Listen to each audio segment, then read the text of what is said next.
All right. Hello, everyone. Thank you so much for joining us this evening. We will give it a little bit of time for everybody to get into the room and get set up. We're really excited to have you here for our career fair. This is always one of our favorite events of the session just because it gives you guys an opportunity to really interact with the people that are going to want to hire you or have you be part of their team, and you can learn a bit more about what it looks like sort of across sectors to work in the water and the environmental space. So to kick things off, everybody has a glass of water on the table next to them or with them.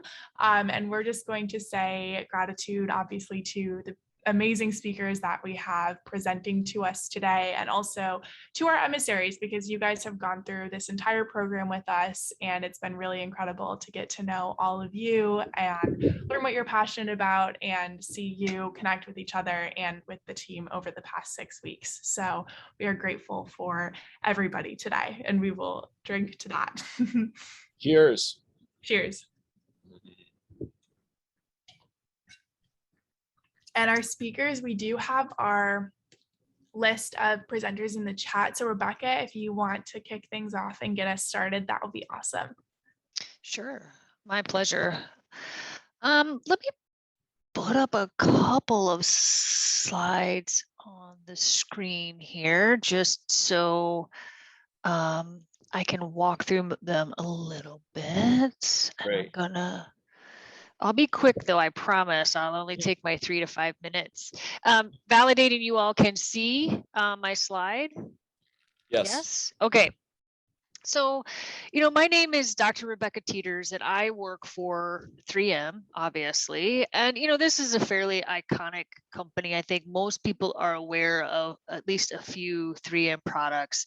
The most infamous products from 3M are Post-it notes and Scotch tape and things of that nature. But we play in multiple market sectors and have just tens of thousands of products serving. I think we're in more than 70 nations around the world, manufacturing and delivering our products. And, we have 4 major business groups. Our consumer group, again, that's the group that most people are familiar with, the products that we sell into the consumer industry, but we also support healthcare, transportation, electronics, and safety and industrial. This is an area people are also more recently familiar with 3M around N95 respirators, and that was a common topic during the pandemic. When we think about sustainability at 3M, we have a framework that we talk about with respect to science for circular, science for climate, and science for community.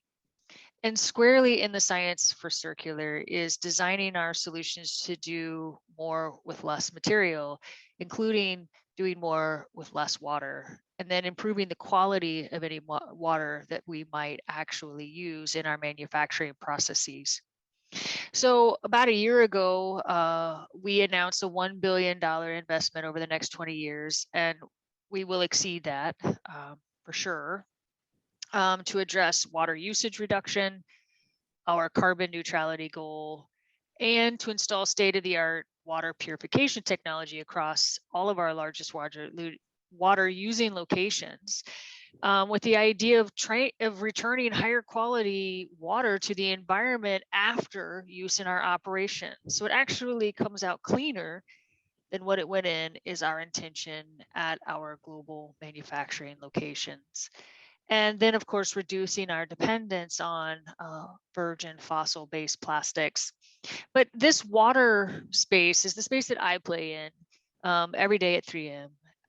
My title is Senior Vice President of Fluorochemical Stewardship. Now, it doesn't mean a lot to many people, but what it means in 3M is that we have a class of materials, both legacy and current, that provide some sustainability challenges for our company. And my job is to help the team address the historical challenges and the current challenges by advancing technology, as well as investing in our communities to address their concerns around these chemistries.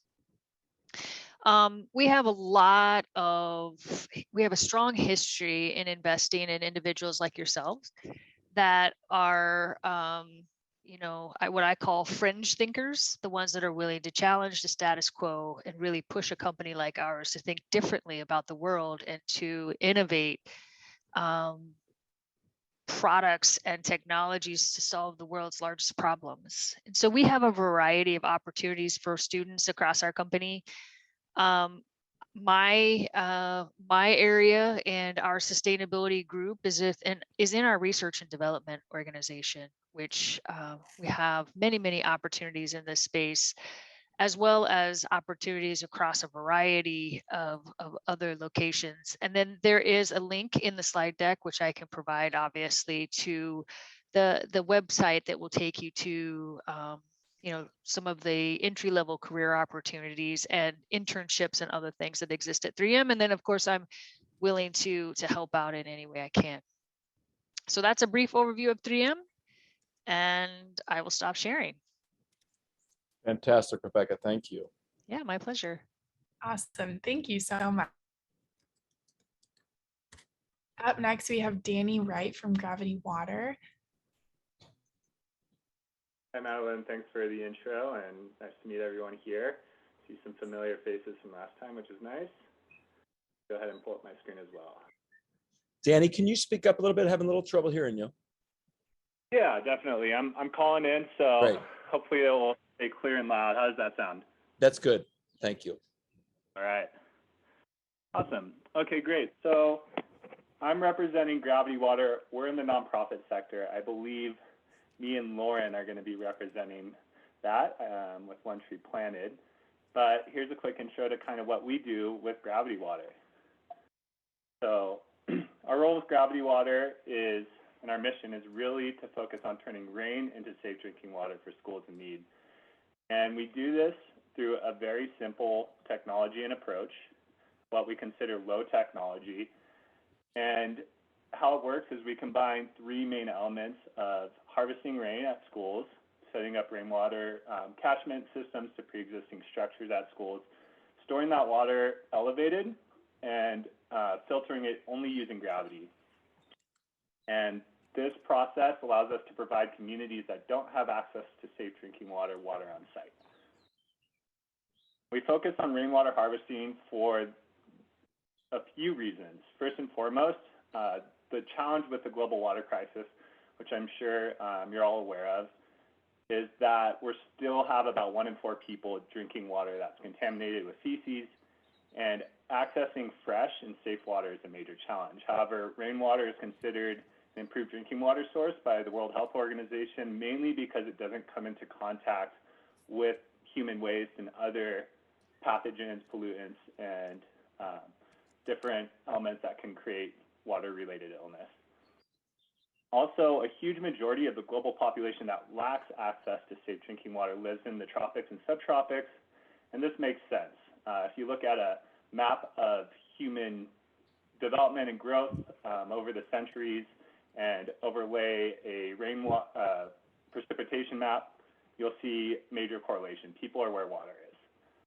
And so focusing on rainwater gives us a huge opportunity to address a large percentage of the population. Obviously, there's another big segment of the population that deals with water scarcity. This is seen a lot in Africa, certain areas of Australia, Central America, and these are major challenges that go far beyond just accessing clean water. It's how do we get water at all?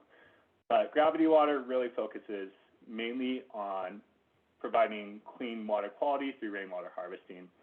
And then lastly, we are really going to think more, I think, as a global community about rainwater harvesting with the changing environment. As climate change continues, we're going to see more intense, stronger rainfall events that happen in shorter intermittent periods. This is going to lead to two main challenges. One is going to be an increase in runoff that creates surface water pollution. The second is we're going to hit a saturation rate really quickly, and this will prevent a lot of groundwater recharge. So learning how to capture and store rainwater is important. After we capture the rainwater, we store it approximately 6 feet off the ground, and this allows us to utilize potential energy, gravity, to filter the water. And this is huge because we no longer need to be reliant on pumps or electricity, which is a challenge that a lot of communities have that deal with in rural and remote areas. Our filtration system's pretty basic. We use 2 different types of filters in a 3-tier process: carbon block, activated carbon block filtration, and 0.1 micron hollow membrane filtration.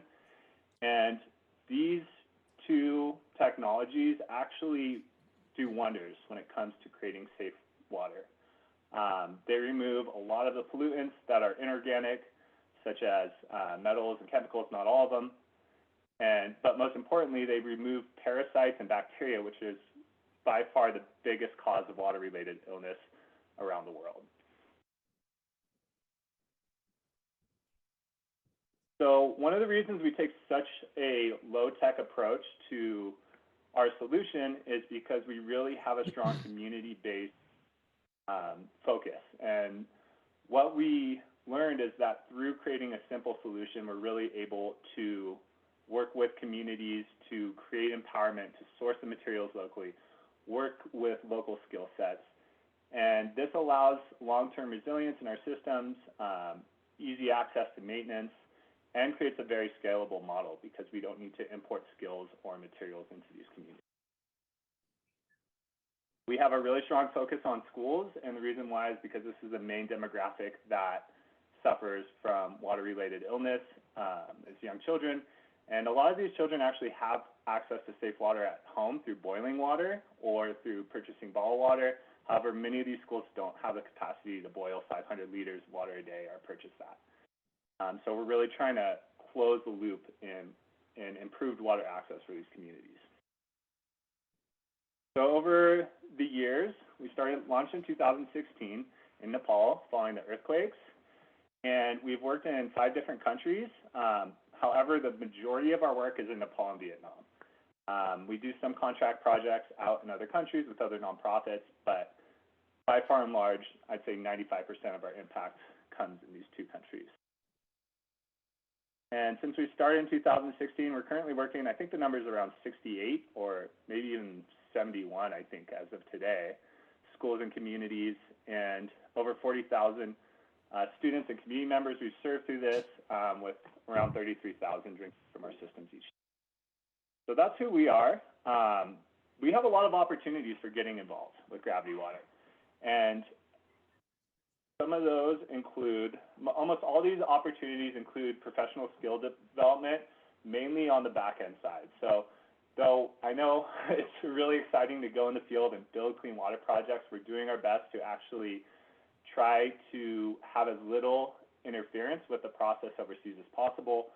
However, what we've learned is what these communities need help with is outreach, is accessing resources, and that's where we come in. And so we have a bunch of different opportunities, both paid and unpaid internships in these different areas of media and marketing, donor management and engagement, and we have an awesome nationwide youth leadership program where we work with K-12 schools throughout the U.S.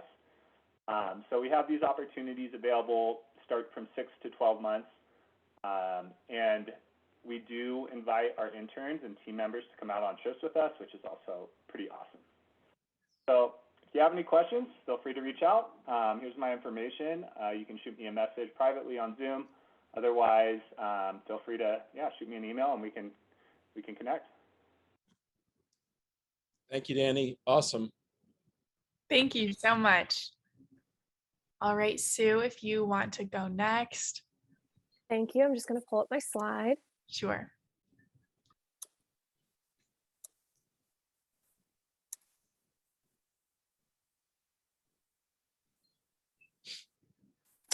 All right. Hello, everyone, and thanks so much for having me. So I'm coming from a different perspective today. So I'm representing the Masters of Science in Nonprofit Leadership program at the University of Pennsylvania. My name is Sue Pearls. I am the coordinator for the program. So I work with current students, prospective students, current staff, and faculty as well. So a little bit about our program. So the Masters of Science and Nonprofit Leadership program really prepares nonprofit professionals to run and manage nonprofit organizations and solve some of the world's most complex problems. We have students in this program ranging from 23-year-olds to 50 and 60-year-olds. So we really are open to all different ages. We also have students in the program who are launching their career for the first time. And we also have folks that are nonprofit professionals themselves, and they're just looking to develop their skill sets. We also have individuals who are looking for a career change and looking to kind of pivot career paths. A little bit about our program. So what makes us so appealing is we are a 10-month accelerated program. So you can get a master's degree in less than a year. We are based in Philadelphia, Pennsylvania. We also offer very flexible formats. So we offer a full-time program, a part-time program, an online program, as well as an on-campus program. A question we get a lot is, if I'm an on-campus student, can I take online classes or vice versa? And the answer is yes. So a lot of our students really do enjoy that flexibility. Something else that's really a highlight of our program is all students, in addition to completing their coursework, they have to complete something called a leadership practicum experience. And this is where a student is paired with an executive leader or senior level professional in the nonprofit field. And they have a mentorship relationship with them. So they complete between 8 and 12 hours with that nonprofit organization, and they gain that mentorship experience as well. Our part-time students, who are typically already working professionals, they just complete a mentorship experience. They don't have to complete additional hours with the organization. Okay, like I said, so we have different formats. Something else to know about our program. So we are a 10 credit unit program. You may not be as familiar with the term credit units. 1 credit unit is actually equivalent to 4 credits. So again, 10 credit units. 4 of those credits are core foundational courses. What's also really great about our program as compared to other programs is you have the flexibility to choose 4 core classes out of all of the core classes that we offer. So you can really design your curriculum. In addition to that, students will complete 4 NPL elective courses. And again, they can choose from a bucket of courses. And then finally, to get to their 10 credits, they'll complete 2 elective courses. We call it Penn elective courses, meaning you can take classes at any of the other schools within Penn. So a lot of students really enjoy taking classes with the Wharton School of Business, just as an example. And something else about our program, we are sector neutral. So that's kind of how we connect with you all. So we have students who go into a variety of different fields. So some do go into the environmental field. We have folks that go into social corporate responsibility and NGOs and other nonprofit organizations. So our students really seek out a variety of different opportunities. Again, so yeah, we offer different courses on leadership and management, philanthropy and fundraising, finance, and a variety of other topics. That's kind of the quick end of it. If anybody has any questions, feel free to message me and I'll throw my email in the chat as well. Great. Thank you so much for sharing.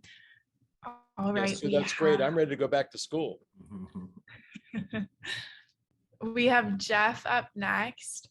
Yeah, thank you, Madeline. Can you hear me okay? Yes, we can. Okay, great. I'm going to be sharing my screen and kind of looking over here to the side at this screen, but nice to see everyone. Thank you for having me. My name is Jeff Macon. Got my LinkedIn page up here. I'm a venture development manager at Fresno State, and Fresno State is a university in the Central Valley of California. We're part of the California State University system, the CSU system, which is the largest university system in America with 23 campuses and over 450,000 students.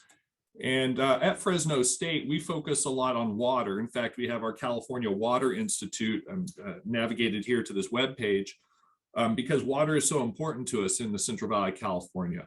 Central Valley, California is a long place going from South Bakersfield to Fresno, Merced, Sacramento, Chico, and Redding. And this valley creates over $50 billion a year in food for our economies. And water is the basis of that: rainwater, groundwater, and snow. And you can see here we have some farmland as part of our campus. In fact, we have 1,000 acres of farm at Fresno State where we can replicate the growth of the 400 plus crops. We've got livestock, food processing, dairy, creamery, the first winery of any public university. So we do a lot of work in this space. Now, specifically, I work for the WET Center, which is part of the California Water Institute, and WET stands for Water Energy Technology Center. And our mission is to help water, energy, and ag tech ventures to help us solve problems in these spaces. In our WET Center, we've been really proud in the last 5 years. We've worked with 86 ventures or startups from around the world, from the United States, from California, and some are local here. But we've helped these 86 ventures raise over $205 million in external funding from grants, from investors, from strategic partners. And so this isn't a perfect signal, but it's a pretty strong market signal that the ventures we're working with are doing something important if they're getting over $205 million. It's about $2 million per venture, a little more than. And WET Center, we have a couple of facilities, offices where ventures come here to develop their product, validate their technologies, largely in farming and agriculture and water produce. Nico Pinkowski of Nitricity, he and 4 Stanford PhDs came to our Center for Irrigation Technology to develop their water technology. They raised a $2 million pre-seed round and a $5 million seed round. They have a large installation in Fresno County here to show that they can pull nitrates from the air with solar power to create nitrogen fertilizer on farms to get rid of the big fertilizer production units that are putting so much CO2 into the air and lots of problems into our wastewater water discharge. And then we have Jim Finney of Epiphany Local. He removes silt from irrigation waters, has lots of big projects there. Waldo Moraga of Eco2Mix came up to us from Chile, South America, to get his technology into our farming communities to help farmers balance their pH or acidity level in irrigation waters by using carbonic acid, which is safe, instead of sulfuric acid, which is currently used and is dangerous. And Fresno, Central Valley here, about a 4-hour drive to the Bay Area, also about a 4 to 5 hour drive to Los Angeles. We're in the central part, not in the famous coastal parts of California. But real quick, a couple programs that we have here at Fresno State's WET Center is the Blue Tech Valley Innovation Cluster. Notice all our names have water in the names, because it's so important to us, even though we are inland. But Blue Tech Valley is an innovation cluster funded by the California Energy Commission. That's the California Energy Commission's logo, or the CEC as we call them. And in 2016, they split the state of California into 4 innovation clusters: the Bay Area, Los Angeles, San Diego, and Central Valley, which is a bit of a misnomer because it includes part of the Central Coast, Eastern Sierras, and far Northern California. But we're one of the 4 innovation clusters representing the Central Valley, California. Now, the California Energy Commission is putting in a lot of money. Every year, they deploy over $150 million into grants for climate technologies to help the state of California meet its carbon goals, energy goals, because that's what they're charged with. Now, why water? Well, 20% of California's energy is used in water, and most of that's used to convey water and treat water. So we call it the water energy nexus, which you might have heard of. Water and energy are intertwined and very important. Lastly, here, our Valley Ventures Accelerator is a program where these ventures at the end of the year, September through October, 10 to 15 ventures are invited to participate in an 8-week accelerator.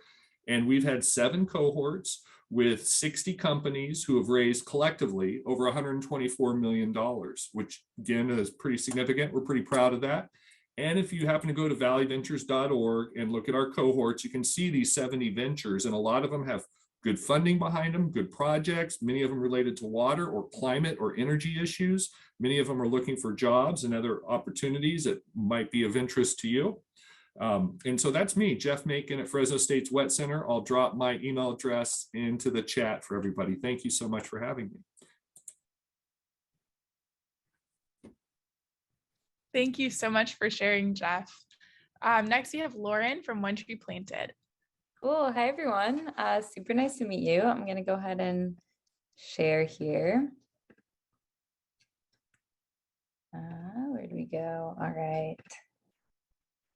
Awesome. So One Tree Planted. Planting trees is hard, but we make it easy. That's how we sum it up in in one line pretty much. Yeah, One Tree Planted is a reforestation nonprofit. So that pretty much just means we are a nonprofit that plants trees all around the world. We're a super fun team, and I just love this picture because I think it shows how awesome and youthful and just fun our entire operation is. And yeah, I'm excited to tell you guys a little bit more just about how we work and then about any opportunities that we have for you to get involved. So like I said, we're a reforestation nonprofit. So we are a 501c3 based out of the US, but we do have people working all over the world. We have projects all over the world, and we have project managers and people working all over the world. For example, I'm in Canada right now. I'm not actually in the US. But because of that, we're able to partner with these amazing organizations on the ground in so many awesome places and really make a global impact planting in, we have people on the ground planting in California, Indonesia, India, Africa, now Europe. We're adding new places all the time, all throughout the US, a lot of really, really cool projects on the ground.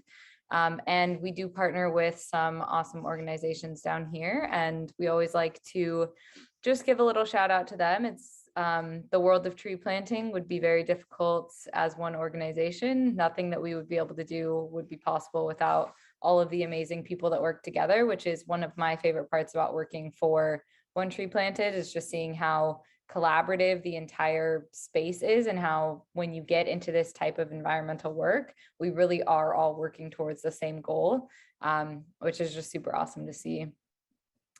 So yeah, last year we were able to plant over 23 million trees, which is an incredible accomplishment for us.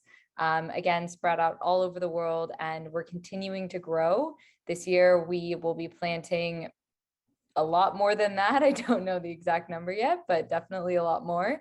And with expanding our capacity in that way, it also means we're expanding our team's capacity. When I started, we were maybe somewhere around like 12, 13 people. Now we're a little over 60 and continuing to grow. It seems like every week we're hiring someone new. So it's really awesome to see that as we're building out this infrastructure and expanding our impact, we're also bringing on new team members. And that's really important for the work that we're doing and the way that we're growing. So when we talk about tree planting and the importance of tree planting, we break it down into the 6 pillars. You can see them here: air, water, biodiversity, social impact, health, and climate. Trees affect everything in so many different ways, so many different types of people, so many different aspects of life, that there really is something for everyone within the environmental field of tree planting. For example, we have people who've majored in art history, people who do website design, people who take care of, creating content like this. Like, it's A to Z. It's not just project managers on the ground or people actually on the ground doing tree planting. And these are just some examples of the ways that trees connect to all sorts of different aspects of life. And then from there, as an organization, we really try and dive into each of these and make sure that educating and sharing about this knowledge is at the forefront of the work that we're doing. We want to really make sure that everyone understands the impact of planting trees and feels like they are equipped with the ability to take part and to take action in it. So that's just super important for us in the way that we kind of make all of our decisions and choose our projects. So just a quick look at how it works. We collect donations. We have partners on the ground that will start growing the seeds, preparing the land. Planting season comes around. Once the trees are planted, they're monitored and maintained. And then we really emphasize the reporting and storytelling part of the process. That's also extremely important to us and as an organization, and the way that we care about sharing this information with others. Getting those stories back out and the photos and the reports and helping people feel like they're a part of the process from A to Z is amazing and really helps people feel like they're taking part in something super awesome and special, which they are. So that's kind of a super quick overview of One Tree Planted and who we are. We do have a page on our website with any jobs that we have listed right now, and we are always hiring interns. For example, I'm running our education program. We have resources for grade school, high school, university students to just generally get involved on campus and learn about One Tree Planted and the work that we do. And I'm always looking for interns to help with that. Project team interns, if you're interested in, the nitty gritty of finding these projects and vetting, if you're interested in marketing, we have a huge marketing team that does a ton of work.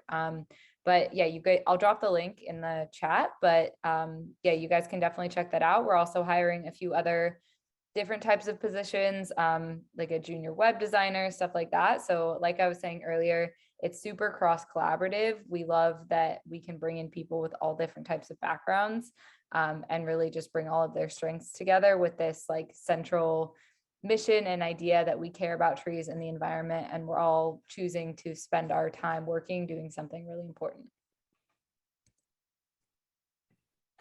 Cool. Thank you so much for sharing, Lauren. That was awesome. Up next, we have Todd, and then we have Stephanie joining us after that, and then we can open it up for some more questions and group discussion. Thank you so much. Let me pull can y'all hear me okay? Let's see here. Yes. Yes, you can hear me. Oh, good. Yep. Sorry, Oh, no good. one actually answered. Yes, we can hear you. I was nervous there for a moment. Great, glad to be here. I am with Microsoft. I didn't have a prepared set of slides, but I'll just talk real briefly. I joined Microsoft 12 years ago, joined in more of a communication and quality role, and then found out that I loved being involved in invention and wanted to do some things with my career where I could help the earth. So, one of the things that I did was get into the data center group and help to invent an underwater data center. So that's what you see here. I'm not an engineer, but this actually is a way for people to get involved and make a big difference in the world, is to join some of these larger corporations like 3M, Google, others, get involved in some of these business areas that are huge consumers of water. A data center can use thousands of gallons, a traditional data center, thousands of gallons of water every day. And Was there an image you were sharing, Todd? Oh, it's not working? Okay. Because we didn't see it. That's why I think you said you were sharing something. So you should be able to share your screen at the bottom. In green, it should say share screen. All right, let me try this again. There it is, share. Okay. There you go. You can see it now. All right, thank you. See, I'm more of a Microsoft Teams user than Zoom. That picture looks pretty familiar to me. Yes, Stuart has been a wonderful advocate for some of the things that I've been working on. The importance of, thank you, sir. You can all hear me. The importance of getting out there and doing whatever you can, I think, is so important. You don't have to, don't put barriers around yourself. I have a speech communications degree, right? I'm not an engineer, but I've got great ideas. And I found that when I work with engineers, I can help them because sometimes they're not great communicators. So often you can pull people together and you can do a lot more together. And that's, I think, really what Stuart's trying to teach all of you is get out there, be a force of nature, change the world, come up with ideas, partner with people who can. And as a result, I've been able to do all sorts of things that's reducing the amount of water that Microsoft and other data centers around the world are using.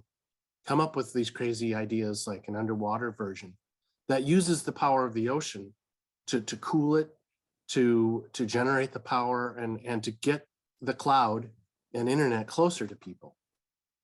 You know, the things that I won't spend much time, but Microsoft has a corporate social responsibility page. You can all go out there. I can share that. Hi, honey. My 4-year-old just arrived from preschool. But I want to also show that there are jobs out on the careers.microsoft site that all of you who are interested in joining a company and being involved in sustainability, these jobs exist. Here, job available in 5 locations. So they're hiring all sorts of project managers.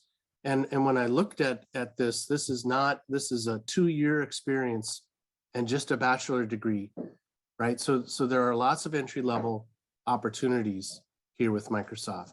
And what I'd really like to do is any of you who are interested in hearing more about the story, how I got involved, how I got involved in hackathons and just tried different things. I didn't always, you know, it wasn't always successful. Sometimes even got my hand slapped. But the point is that you have to just try things and make these connections and you'll be able to make a difference in the world. So yeah, please, I'm interested now in what the questions are. Thank you, Todd. Awesome. Thank you so much. All right, we have one more speaker. We have Stephanie who's going to be speaking, and then we will get into questions. Awesome. Thank you so much. Okay, hopefully, are you seeing, you're not seeing, are you seeing a screen that says water solution areas? Not yet. It says, it said it Try was that again. attempting, yeah. Mhm.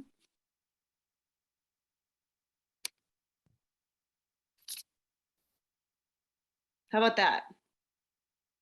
Yes. Yay, all right. it. Sorry, I had to switch computers at the last minute there. Hey, everybody, my name is Stephanie. I am calling in from Chicago, Illinois, and I am a global water consultant. I work on the North American and the African Great Lakes. I work at the intersection of water, climate change, and I'll put on my hat for youth tonight. I'm here to talk about Water Solutionaries, which is an organization that I started about a year ago. I was working with a colleague and we realized there was a pretty big gap in the water space for youth who are in that 13 to 17, 18-year-old frame. And we were seeing lots of action in the climate change arena. And what we were trying to figure out is how can we bring together youth across borders to start to solve water problems in their communities more effectively. And what we noticed, there was a few things missing listed on this slide here. So we were like, hey, how can we fill the gap? And we were super excited to find out that you all are existing and doing what you're doing, because we're basically, on the one hand, a bit of a younger version of what you all are doing and trying to figure out how to engage, in this case, younger teens, youth in solving water problems. So we started looking around for ways to do this. And I will say, I am not Katie, but Katie is one of our lead water solutionaries. And she was one of the folks who started with us early on. We wanted to co-create a program. So it wasn't necessarily an adult-centered perspective on what was needed. We asked Katie and a number of other water solutionaries to come together on Lake Michigan in the US and on Lake Victoria in Uganda. And so what came out of that was this wonderful group of young leaders who, as I said, co-created this program to share knowledge, build relationships, and collaborate on solutions. So we are looking to grow. As I said, we're new. This organization's new, and I'm here speaking, but usually it would be someone who is actually a water solutionary teen, like Katie. And this is a bit of the work that the teens did to co-create this program, figuring out what are our values, what are our goals, what are the tools we can use, what's the training we need to be able to collaborate together and solve problems in communities. So what we want to do now is grow. And we're looking for some help We're looking for interns to work with us to help us grow from a communications standpoint. We are looking for help to build partnerships. And then we're looking for funding. A lot of this stuff is interconnected. The way that our organization works is that the teens are the ones who help to decide in their communities what projects need to be done. And they need partners to help them be able to receive some funding on the partnership side to be able to put those solutions into practice. And then we have funding now to put a number of solutions into practice on the ground that the teens decide on, and they help decide where the funding goes. But we are always looking to grow that funding base so that we can continue to do projects on the ground in different places. And right now we're Great Lakes to Great Lakes. So the Great Lake of Lake Michigan and the Great Lake of Lake Victoria. And again, looking to help grow our teen participation in many different ways. So thank you for letting me speak tonight. This is my first time being here, and I'm super impressed with all of the partnerships, and I really appreciate the time. Thank you. Thank you, Stephanie. And the Water Solutionaries is just one of many water projects and efforts that you have. So I know that you focus on that because of the student side, but just for our emissaries to know, there's many other programs that you have that you're actively engaged with globally that are other opportunities for them to know about as well. So absolutely. I'll put my email in the chat. Another organization I work with is called the African Center for Aquatic Research and Education. I'm not doing a presentation about that, but I'm happy to share more about some of the work that I do in different parts of the world on water. And here's my contact info. great, thank you. All right, we can open it up now to questions if anybody has an interest in, sort of discussing something specifically that somebody mentioned or just a general question. I just had one about the water solutionaries, just because it's still in my brain. You put it like I looked at your website too, and there's a lot of emphasis on like teens. So, like it said, like 13 to 18. So is there like a cutoff at 18 or? Well, there's actually not a cutoff. We thought there would be, but we have had a lot of interest from people who are 18 into their mid-20s. And so we don't cut it off. And we do think that the purpose is to learn from each other. And we do think that there are certainly some people who have a little more experience who can bring that to the table and serve in a bit more of a mentorship role as you're a little farther along in your life, in your experiences and career.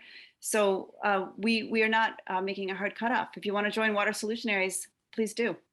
Okay, thank you. Yeah, absolutely.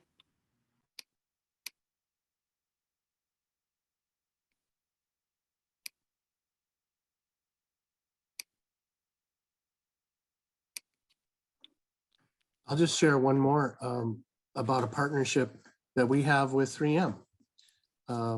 We are sharing technologies on the immersion cooling, and our guest speaker earlier here, she talked about, I think she's the senior vice president of that group. So we're immersing computers into a dielectric fluid so it doesn't short it out, and it's reducing the need for water in the data centers because they sit in this fluid. We don't have to have water coming in and cooling the air anymore. The fluid, it does it itself. So this is just another example of how when you can partner across and you can get more people involved, great ideas can come about.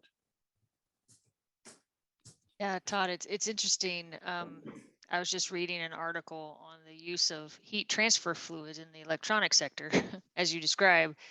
What's interesting about that is, it's interesting how these paths cross because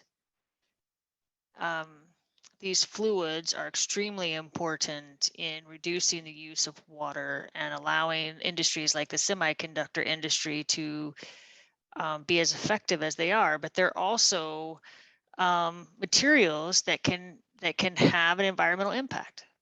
And so learning, this is part of what my job is helping 3M navigate both sides of it. We need these essential products to serve industries and to create sustainable solutions. But they themselves can, the manufacturer of these materials can also create some challenges. So that's so much about what we deal with, is finding that balance between providing unique and innovative materials and doing so in a way that has minimal impact on the environment itself through the manufacturing process. So it's an interesting connection.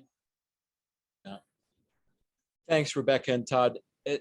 As we saw with our last program with water emissaries, this is not only a community we're building for the emissaries to be working together, it's for the corporations, for the NGOs, for the organizations to get to know each other and find out ways that you can collaborate and you can work together. So I'm really grateful for all of these connections that we're fostering and creating.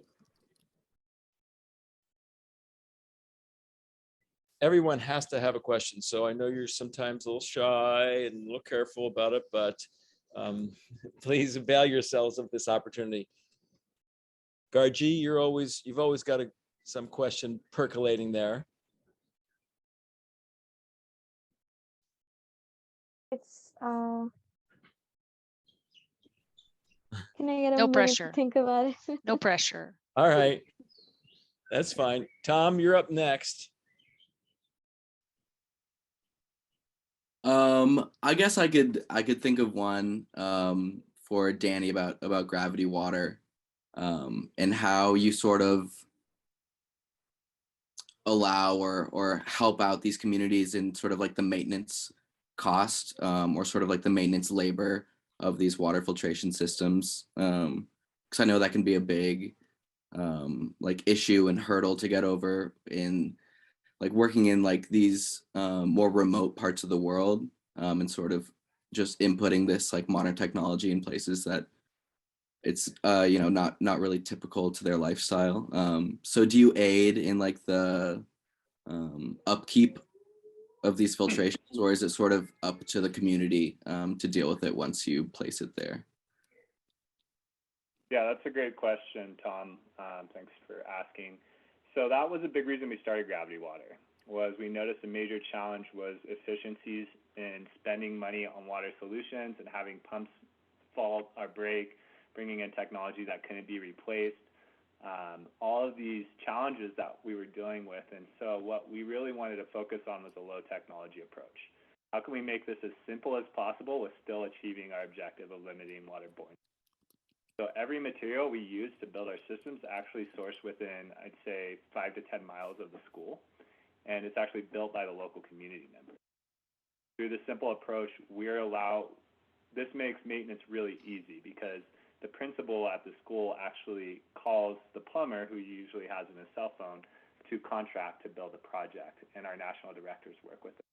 Every country has a national director that's a citizen of that country, and Gravity Water, as a Western organization, actually isn't very present at all in any of the projects. We just help with logistics and funding. And yeah, our main goal is checking in every month with the school, seeing how the system's going, collecting that data. Most of the schools, if there is any maintenance, it's usually filtration based, and the filters are so cheap they usually replace it themselves and don't even ask for that. They cost about $5 each, and they're replaced about 3 times a year. That's a great question. Great, thank you so much. And thank you to everyone else who presented. It's great.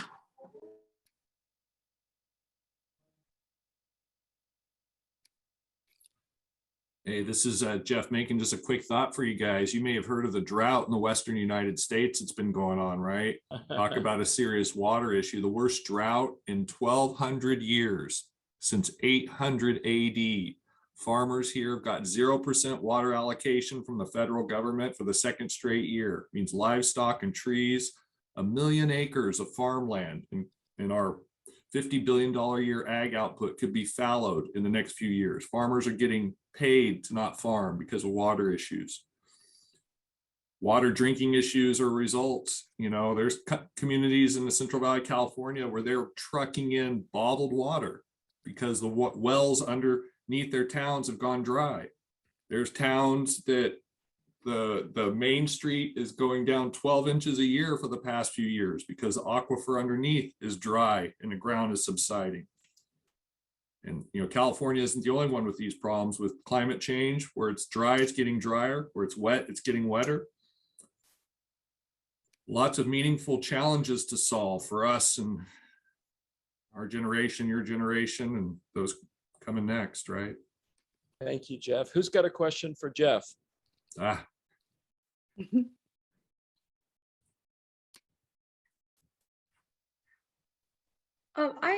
have a question for Jeff. Not from Southern California, but I'm from Southern Oregon, and so I'm from an area where lot of water shortages, lots of droughts, especially in recent years. And obviously, it's $1 million question. But what are your thoughts on what, say, somebody who's just starting out in a water career, and somebody who wants to work with water scarcity issues, what would you recommend somebody? What are some good starting steps toward a career in that path, a career along those lines? Sure. Well, Christina, wonderful. I would suggest if you're going to go through education, like school, like University of Penn, presented, or others, see if you can get into learning about some of these things within water and its various disciplines, right? And maybe see if you can come up with a solution for a community, and maybe check with communities and see what those problems are, like gravity water and areas he's looking at, and what problems you can bring, because these problems are always surfacing, new solutions are needed. Then try to get maybe some funding to help you get started on that path. The National Science Foundation I-Corps program provides students money to go work on these things. And then like the California Energy Commission putting out $150 million a year, they have lots of grants for $150,000, $450,000 to help ventures get 6 months, 12 months of runway to go try to solve some of these problems. So maybe study that, get into some of these funding opportunities. Their foundations, Microsoft and Amazon, different things are offering lots of funding, because it's huge. It's like all hands on deck trying to solve these problems, right? If I could add one thing to what Jeff just said too, from my experience, one thing that was really cool that I got to go through my master's program was I actually partnered with a nonprofit, Surfrider Foundation, to access some of this grant funding through doing college research with them. And so there's a lot of opportunity to access funding, not only to carry out a research project, but also to actually get a stipend and actually, spend quality time in working with some of these different, if you want to work with government bodies like the Water Resource Control Board or the EPA or any of these groups, there's a lot of opportunity there. So one thing I did was I just checked what was going on in the community, how it related, what my interests were, and if it fit, and pitched an idea, and they were into it. So look at what's going on, and there's opportunity for funding and projects, especially if you can partner with a school and a nonprofit. I would just add to that too, because oh, sorry, someone else going? No, go ahead, Stephanie. Just wanted to say, I think trying out a few different things is always a plus.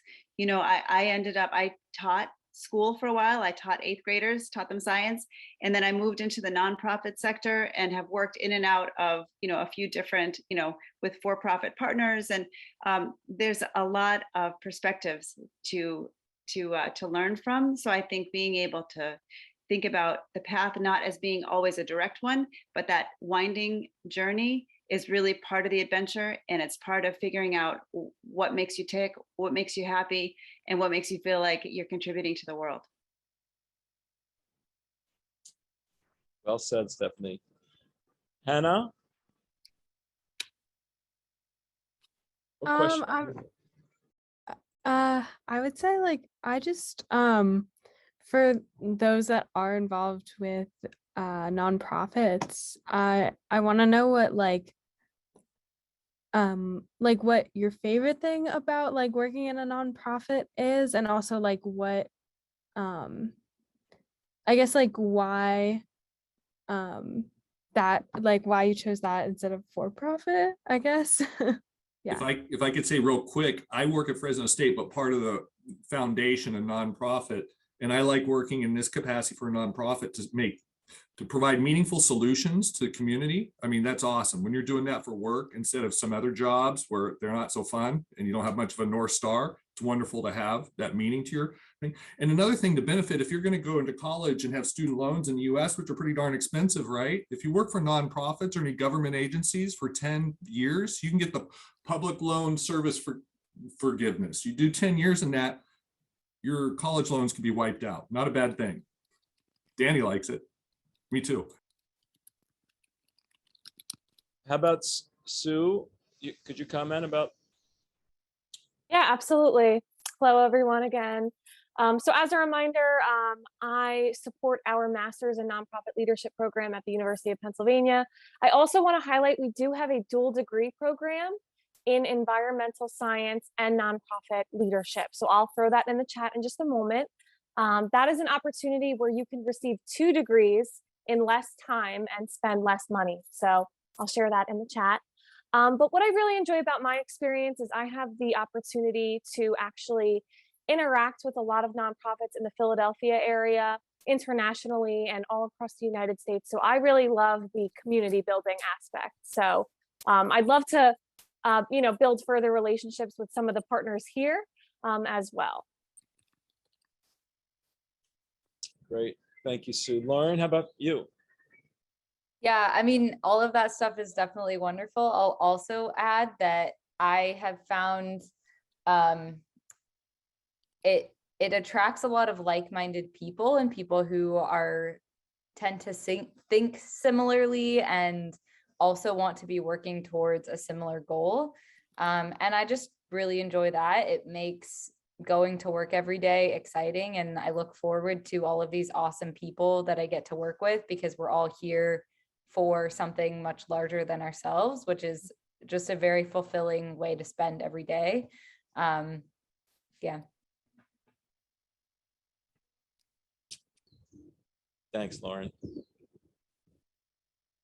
How about Hope? I am going to have to think about that for a minute, but I will get back to you if I have any questions.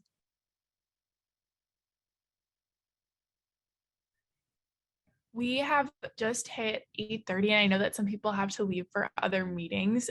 So I think that we can wrap tonight's session up, and then we will send, emissaries will send all of you the contact information for everybody that spoke tonight, and they can get in touch with all of you. Thank you to our wonderful speakers for joining us as well, and you can sort of go from there.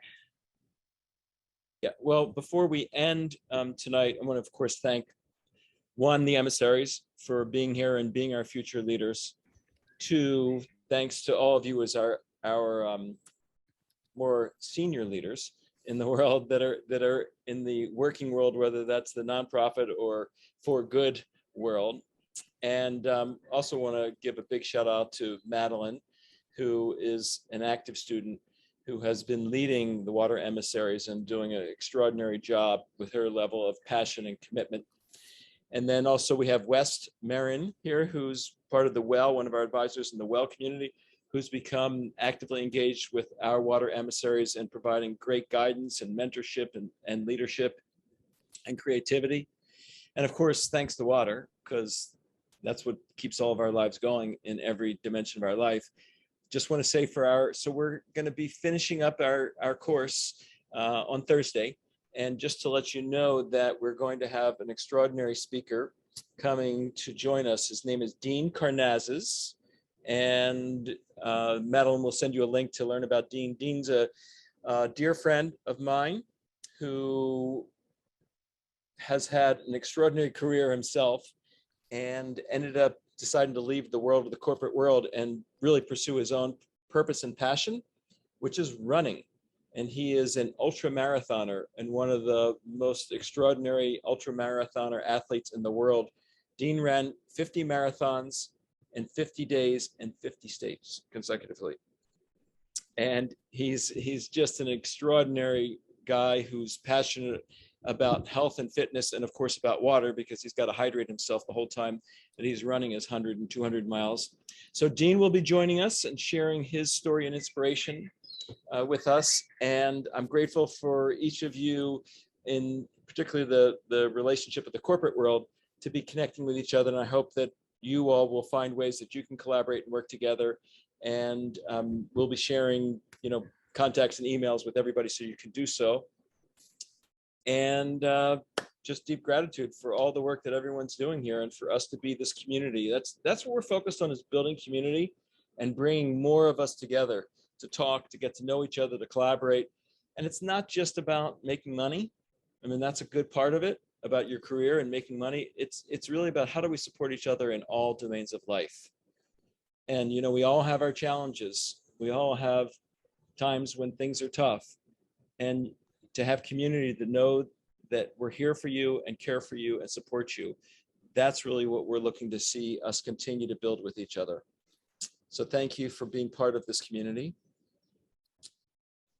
And until next time, I'll say Thank you, aloha. everyone. Thank you so much for joining us tonight. Bye, everybody. Bye, Thank you. everyone.